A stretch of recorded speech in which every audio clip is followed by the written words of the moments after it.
Buenos días, profesor y compañeros. El día de hoy les hablaré sobre la leucemia linfocítica crónica y el linfoma linfocítico pequeño, dos enfermedades que durante muchos años fueron consideradas entidades distintas. Sin embargo, actualmente sabemos que corresponden a la misma neoplasia de linfocitos B maduros, diferenciándose únicamente por el sitio donde predominan las células tumorales. Primero entenderemos qué es la enfermedad, posteriormente veremos por qué aparece, cómo se desarrolla, cuáles son sus manifestaciones clínicas y finalmente cómo se clasifica y diagnostica. Y bien, la leucemia linfocítica crónica y el linfoma linfocítico pequeño son una neoplasia de linfocitos B maduros caracterizada por la acumulación progresiva de linfocitos pequeños que, aunque morfológicamente parecen normales, son funcionalmente anormales. Es importante recalcar que estas células no son inmaduras como ocurre en una leucemia aguda, por el contrario son linfocitos maduros que han perdido la capacidad de morir cuando deberían. Esto ocurre porque van a sobreexpresar proteínas antiapoptóticas, principalmente BSL2, y normalmente un linfocito que ya cumplió su función entra en apoptosis y es eliminado. En esta enfermedad eso no sucede, por lo que las células sobreviven durante años y se van acumulando de manera progresiva. Y la imagen a la derecha corresponde a un ganglio linfático infiltrado por células tumorales. A simple vista observamos un tejido homogéneo de color violáceo porque prácticamente toda la arquitectura normal ha sido reemplazada por linfocitos neoplásicos. Y la diferencia fundamental entre ambas entidades no es biológica, sino anatómica. En la leucemia linfocítica crónica, las células predominan en sangre periférica y médula ósea, por lo que encontramos 5.000 millones o más de linfocitos B clonales por litro de sangre. Por esta razón, el diagnóstico suele realizarse mediante una biometría hemática. En cambio, en el linfoma linfocítico pequeño, las células permanecen principalmente en los ganglios linfáticos y la cantidad de linfocitos circulantes es menor. Por ello, estos pacientes suelen consultar por adenopatías y en muchas ocasiones el diagnóstico requiere una biopsia ganglionar. En ambas enfermedades puede existir esplenomegalia porque las células también infiltran el vaso y, como observamos al final de la tabla, la epidemiología es prácticamente idéntica. Y bueno, hablando sobre epidemiología, en la leucemia linfocítica crónica es la leucemia más frecuente del adulto en los países occidentales y representa aproximadamente entre el 25 y el 30% de todas las leucemias del adulto. Su incidencia es cercana a 4 o 6 casos por cada 100.000 habitantes al año. La edad media del diagnóstico es cercana a los 70 años. Esto significa que se trata de una enfermedad del adulto mayor, porque conforme envejecemos se acumulan mutaciones somáticas y disminuye la vigilancia inmunológica. También existe un predominio masculino de aproximadamente 2 hombres por cada mujer y, aunque no se conoce completamente la causa, se cree que participan factores hormonales, genéticos y ambientales. También observamos una distribución geográfica donde la enfermedad va a ser más frecuente en Europa y Norteamérica y muy poco frecuente en Asia. Incluso cuando personas asiáticas emigran a países occidentales mantienen una incidencia baja. Esto sugiere una fuerte influencia genética. Y entre los factores de riesgo el más importante es el antecedente familiar, pero también se han asociado a la exposición a pesticidas, herbicidas, solventes orgánicos y el agente naranja. Ahora, conociendo a qué población afecta esta enfermedad, la siguiente pregunta es ¿por qué aparece? Y aunque la etiología es multifactorial y no existe una causa única, sino varios mecanismos que favorecen la aparición del clon tumoral, el primer componente es la predisposición genética. No significa que la enfermedad sea hereditaria en todos los casos, sino que lo que se hereda es la susceptibilidad para desarrollar mutaciones. Entonces, primero es la predisposición y después viene la adquisición progresiva de alteraciones somáticas. Entre las más importantes encontramos la deleción del 13q, la trisomía 12, la deleción 11q y la deleción del 17p. Aquí vale la pena recordar algunas de sus consecuencias, ya que la deleción del 13q aumenta la expresión de BCL2, que al perder los microARN 15A y 16.1, la deleción del 11q afecta a ATM, un gen encargado de reparar el ADN, mientras que la deleción del 17p ocasiona pérdida del TP53, considerado el guardián del genoma. Posteriormente encontramos la estimulación crónica del receptor del linfocito B, donde normalmente este receptor solo se activa cuando reconoce un antígeno. En la leucemia linfocítica crónica permanece activado casi de manera continua. Esto activa proteínas como BTK, PI3K y NF-kappa-beta. Entonces, esto causa que la célula reciba señales constantes para sobrevivir y proliferar. Y finalmente interviene el microambiente tumoral, donde las células estromales, macrófagos y linfocitos T van a producir citocinas que favorecen la supervivencia del clon. Principalmente va a ser CXL12, BAF, APRIL e interleucina 4. Estas moléculas, como tal, no producen la enfermedad, pero van a ayudar a que las células tumorales permanezcan vivas durante mucho tiempo. y después tenemos la fisiopatología.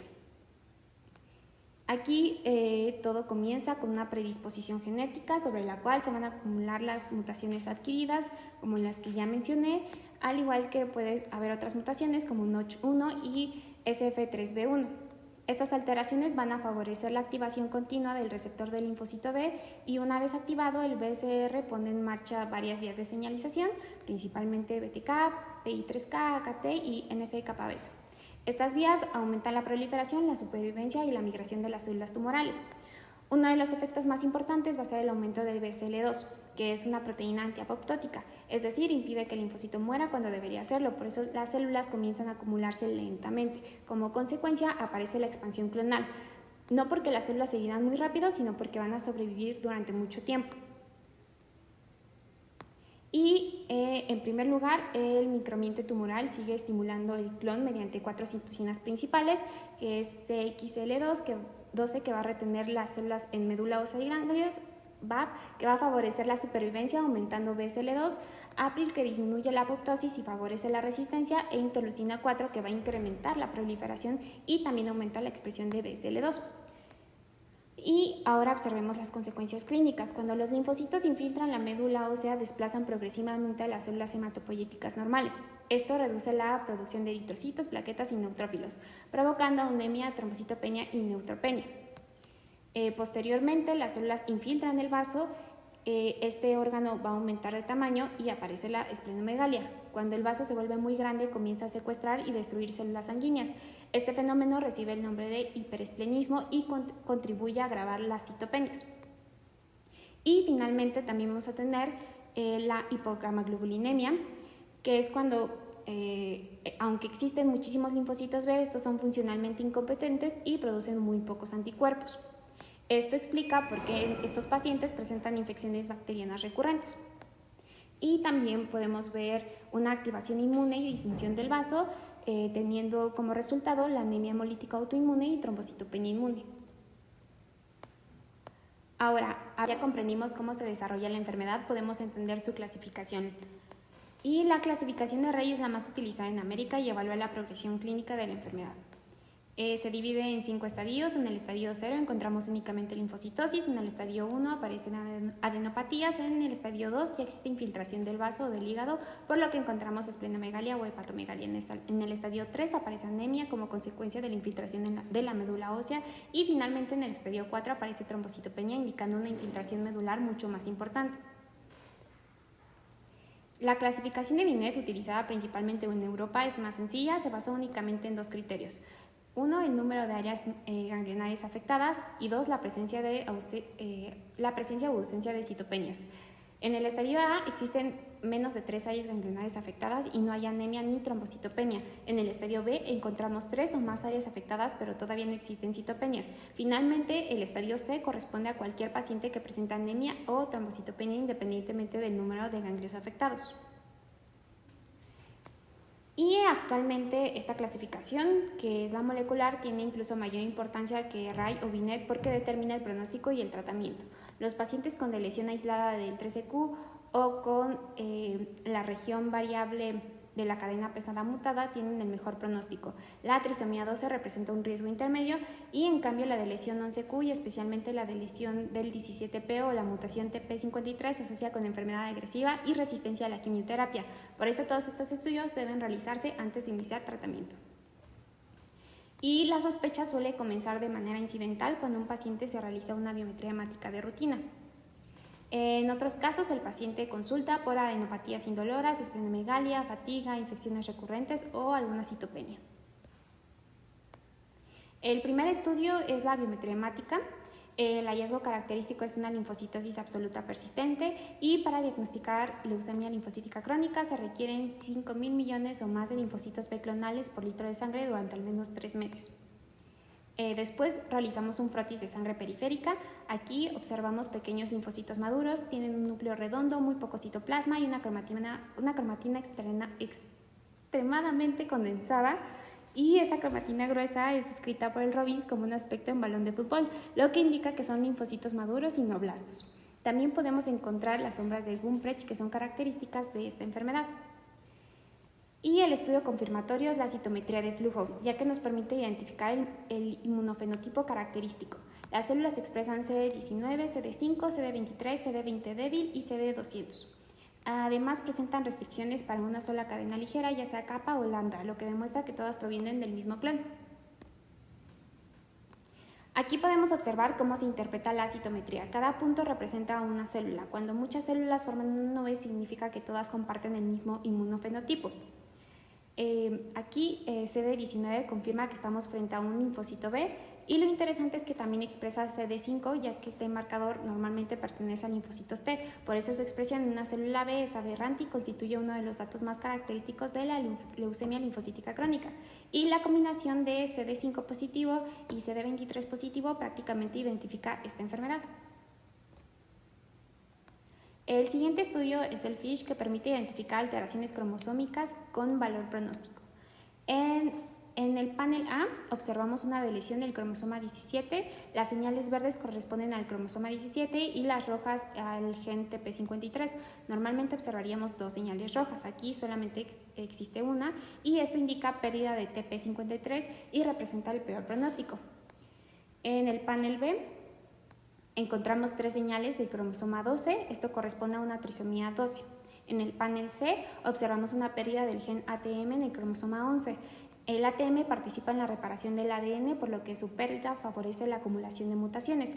Y finalmente el panel D encontramos la deleción del 13q y paradójicamente cuando aparece de forma aislada representa el mejor pronóstico. Y en los hallazgos histológicos, en esta imagen podemos observar linfocitos típicos de la leucemia linfocítica crónica.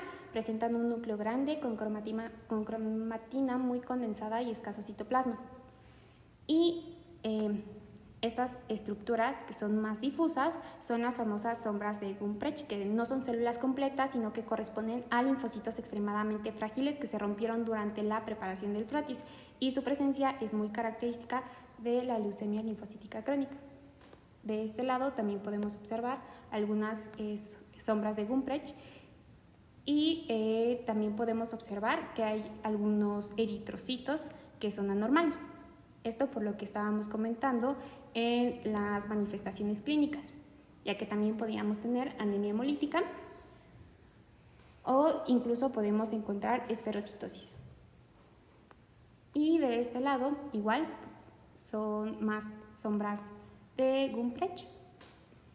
Y del lado derecho es un ganglio linfático afectado por linfoma linfocítico pequeño, y la imagen muestra un centro de proliferación con linfocitos maduros, a menudo con nucleolos pequeños, así como varios linfocitos de mayor tamaño con nucleolos centrales agrandados. Y como cierre de esta exposición, una vez confirmado el diagnóstico, debemos decidir si el paciente requiere tratamiento. Y aquí existe una característica muy importante. No todos los pacientes necesitan tratamiento, muchos permanecen estables durante años, y por eso utilizamos la estrategia llamada Watch and Wait o vigilancia activa.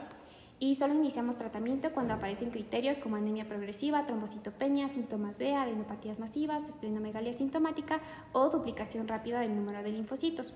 Actualmente utilizamos principalmente terapias dirigidas como inhibidores de la BTK, como el ibrutinib, que bloquean la señalización del receptor B. También utilizamos venetoclax, que inhibe al BCL2 y permite que las células vuelvan a entrar en apoptosis. Y finalmente fármacos como el rituximab, que son anticuerpos monoclonales dirigidos contra CD20. La complicación más grave es la transformación de Richter, que consiste en la transformación de leucemia linfocítica crónica en un linfoma difuso de células B grandes. Debemos sospecharla cuando un paciente previamente estable presenta crecimiento rápido de un ganglio, fiebre, pérdida de peso, sudoración nocturna y elevación importante de la LDH. El diagnóstico se confirma mediante PET y biopsia ganglionar. Y pues primero, la leucemia linfocítica crónica requiere al menos 5.000 millones de linfocitos B clonales en sangre periférica durante al menos 3 meses, demostrados por citometría de flujo. La citometría de flujo es el estudio confirmatorio y muestra un inmunofenotipo característico que es CD5, CD19, CD23, CD20 débil y FMS7. En el FISH podemos encontrar las mutaciones de TP53 o de la región variable de la cadena pesada, que no confirman el diagnóstico, pero que sí son estudios pronósticos que deben realizarse antes de iniciar el tratamiento, y la biopsia de médula ósea no es obligatoria para el diagnóstico inicial, y la biopsia ganglionar se reserva principalmente para linfoma linfocítico pequeño o cuando se sospecha de una transformación de Ritter. Y finalmente, gracias a estas terapias dirigidas, el pronóstico de los pacientes ha mejorado de manera muy importante en los últimos años, convirtiendo a esta enfermedad en uno de los mejores ejemplos de medicina de precisión en hematología. Y muchas gracias por su atención, quedo atenta a sus preguntas.